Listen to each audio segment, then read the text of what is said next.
I've been there. You scroll through a dozen plasma cutter listings. Every photo shows a sleek machine humming through thick steel, and the description promises precision cutting in seconds. Then you get it home, hook it up, and the cutter sputters on thin sheet metal, or the torch feels clumsy on a curved pipe. That gap between the glossy listing and the day-to-day experience is why I wanted to break down the Lincoln FlexCut 35 handheld Ready-Pak before you spend your hard-earned cash.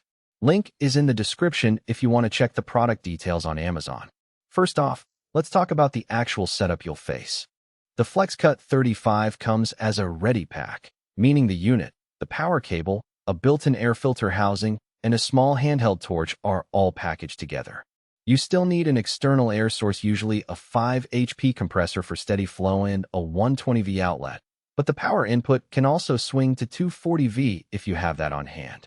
In my test shop, I plugged the unit into a standard wall socket and ran a portable compressor that was already on my bench. Within a couple of minutes, the unit warmed up, the digital readout lit up, and I was ready to cut. The Easy Read display is a single line of backlit LCD that shows amperage, voltage, and fault codes, which cuts down on the guesswork when you're trying to dial in the right settings for a thin aluminum panel versus a 10mm mild steel sheet. One of the first practical questions people ask is whether this cutter can handle the variety of jobs a small metal shop throws at it. The versatile power badge isn't just marketing fluff. The FlexCut 35 can accept input from both 120V and 240V sources. So if you're working out of a home garage, you can run it off a standard outlet. But if you ever move the unit to a larger workshop, you can plug it into a 3-phase supply and get a little extra headroom for tougher cuts. I tried cutting 12-gauge steel, 18-gauge aluminum, and even a 6mm stainless steel plate. The cutter maintained a clean, narrow curve on the thinner metals, and on the stainless, I had to slow the travel speed a bit, but the torch still produced a consistent bead without the spatter you sometimes see on lower-end models. That's the powerful cutting claim in action. 35 amps of plasma is enough to slice through most sheet metal tasks you'll encounter in a hobbyist or light industrial environment. Efficiency is another hidden benefit. The FlexCut 35's internal air filter system is designed to keep the torch head clear of debris, which means you spend less time wiping down the nozzle and more time actually cutting.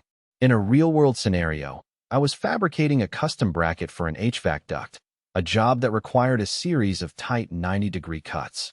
After the first few cuts, the airflow stayed steady, and I didn't have to pause to clean the filter, something that can eat up minutes when you're on a deadline. The unit also has a reduced consumable wear mode that lowers the gas flow when you're doing light sheet work, extending the life of your electrode and nozzle.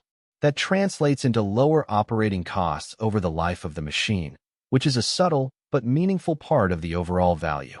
Portability is a factor that often gets glossed over in spec sheets, yet it matters a lot when you're moving between job sites. The FlexCut 35 weighs roughly 30 pounds, which is light enough for one person to lift onto a workbench or a small utility cart. The handle on the main housing is molded for a secure grip, and the torch itself feels balanced in the hand, not the top-heavy clunk you sometimes get with older plasma units. I carried it from my garage to a client's site 3 miles away, set it up on a portable work table, and was cutting within minutes of arrival. For anyone who needs a machine that won't become a permanent fixture in a dedicated shop, that durable portability is a genuine selling point. Now, let's be clear about the trade-offs.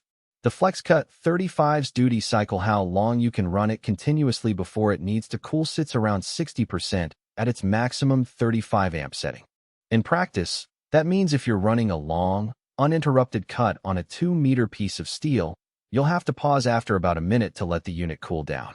For a hobbyist or a shop that does a lot of short, repetitive cuts, that pause is barely noticeable. But if you're a production line that needs to cut long sections all day, you'll quickly feel the limitation. The machine also caps its maximum cut thickness at around 12 millimeters for mild steel. Anything thicker will either require a slower travel speed or simply won't cut through cleanly.